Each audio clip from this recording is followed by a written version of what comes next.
Simula ng paglikha sa mundong ito, simula nang ang unang nilalang ay naglakad sa kapatagan. Magmula ng lumawak ang sangkatauhan sa pagdaan ng panahon. Wala namang ibang patutunguhan ng sangkatauhan maliban ang kanyang wakas. May mga nilalang na naninirahan sa pusod ng kagubatan. Sila'y mga walang muwang, namumuhay ng mangmang. Ang kalikasan ang siyang tanging gumagabay sa pagtahak ng landas na kanilang ginagalawan. Walang wika ang maaaring bumigkas sa kagandahan ng mga salita. Walang larawan ang maaaring gumuhit sa kagandahan ng isang sining. Walang sino man ang maaaring magsalaysay ng kwento sa buhay ng mga mangmang.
Ni Bathala, pagalingin mo siya, Panginoon.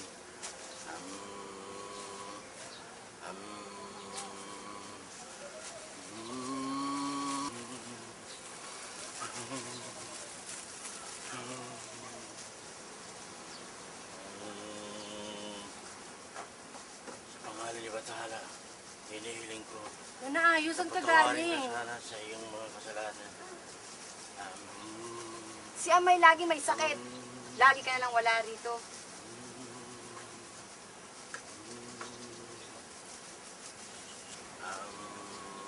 Sa pangalan ni Bathala, pagalingin mo siya, Panginoon.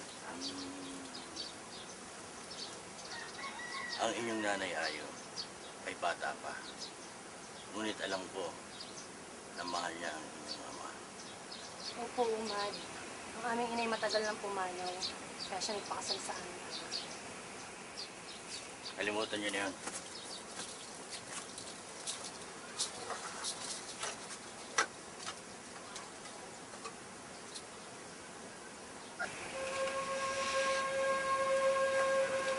Tatawad at hindi kita naalagaan.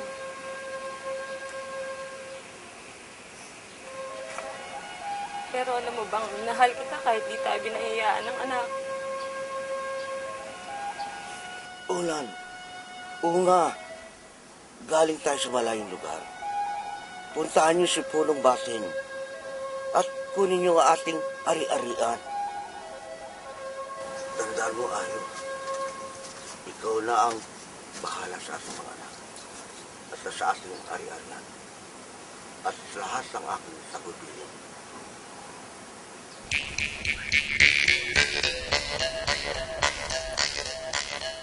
Katatapos lang natin. Gusto mo pa? Pagod na ako. Hindi yan ang pakay ko sa'yo. Yung matanda kong asawa, Nakakasawa na. Napapagod na ako at buhay pa. Ayo, para sa akin, madali lang patayin yan. Bukas ng umaga, dalahin mo sa ilog. Doon ko gagawin.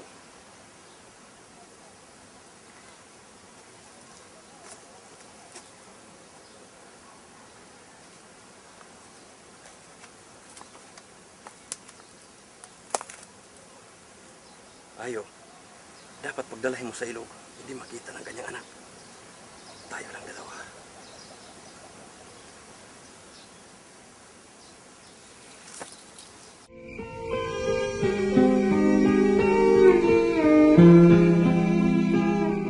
Ayo, para sa akin, madali ang patayin yan. Bukas ng umaga, dalahin mo sa ilog. Doon ko gagawin. Dapat pagdalahin mo sa ilog, hindi makita ng kanyang anak. Tayo lang dalawa.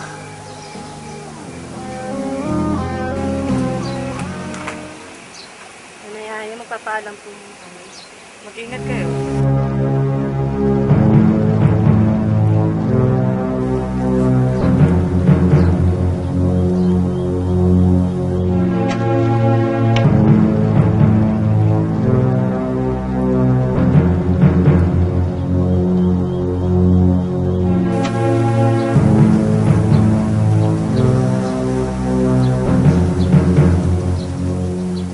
Nahihirapan tayo na dalhin siya sa ilog. Huwag kang mag-alala. Gawin na natin dito yan.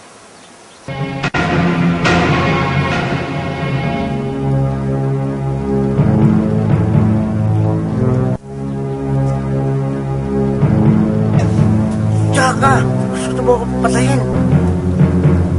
Tuwa-tuwa, huwag kang mag-alala. Naglalaro lang ako. Huwag kang maglaro sa survey.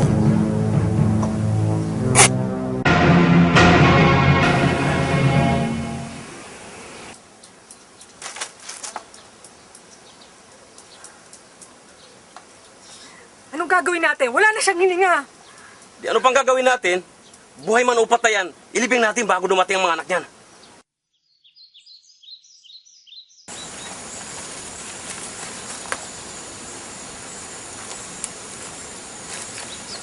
Magagabi na, Unga. Buti tayo umuwi na tayo. Paano ka kaya makahuya nakuha natin panggatong? Kaya mo na yan, bukas na natin balikan.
magagawa. Namatay na talaga siya.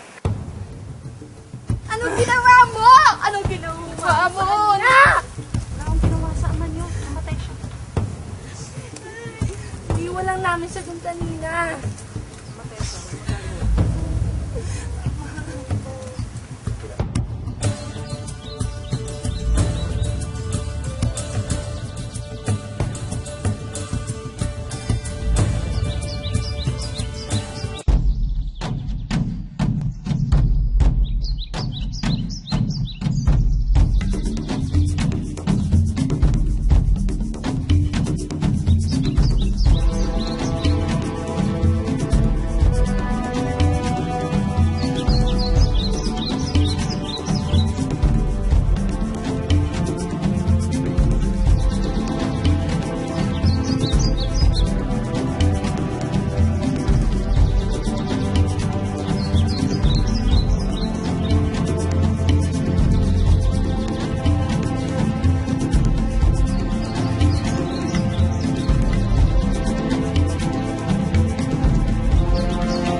Sa palagay ko, may ilog banda roon.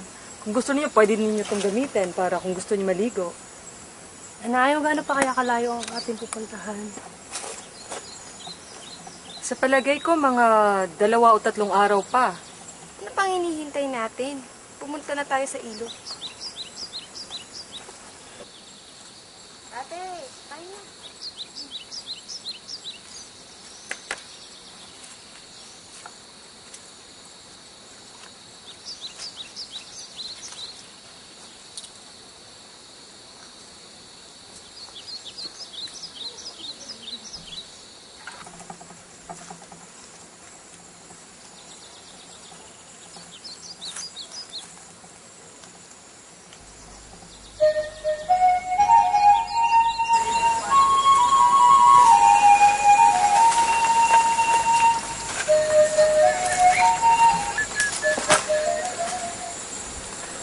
Paano mo kami nasundan dito? Kabisado kong lugar na to.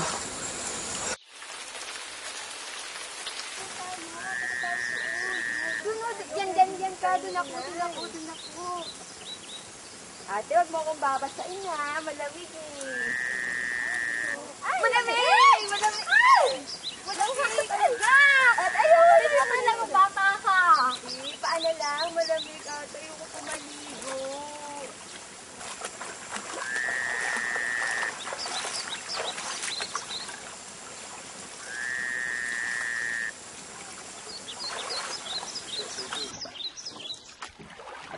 Ate, parang hindi maganda yung nangyari.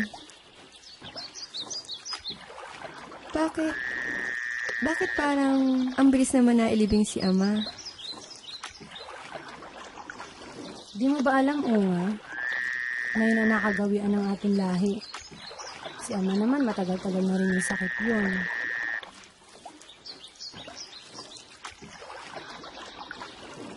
Ate, may tiwala ka ba kay Nanay Ayo?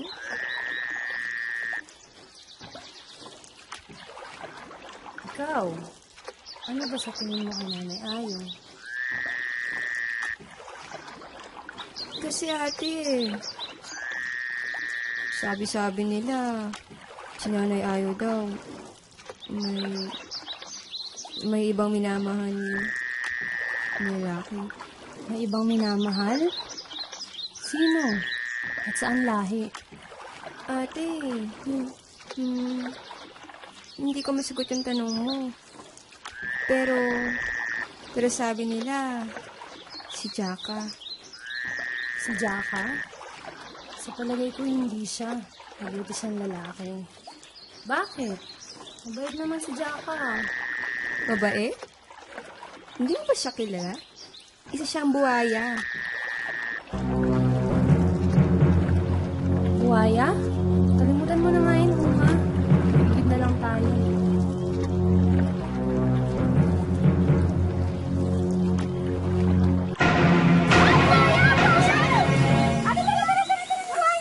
Nanaayo! May buhaya! Nanaayo, may buhaya sa ilog! Anong meron doon? At takot na takot kayo. Anong buhaya? Oo naman, Nanaayo, may buhaya sa ilog. Nakita namin. Huwag kayong mag-alala. Akong bahala doon.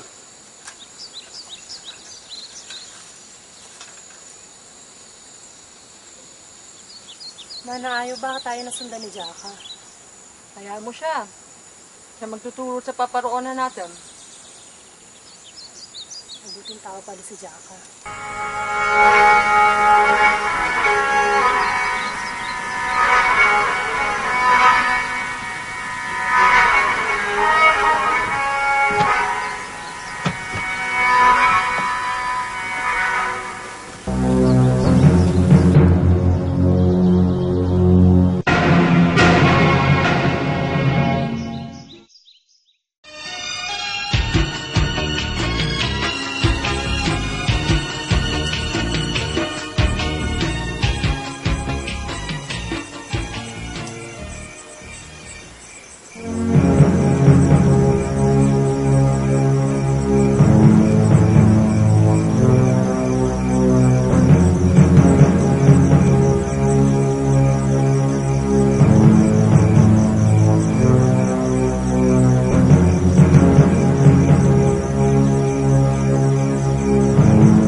Hindi ko alam. Tara, tara. Hanapin natin.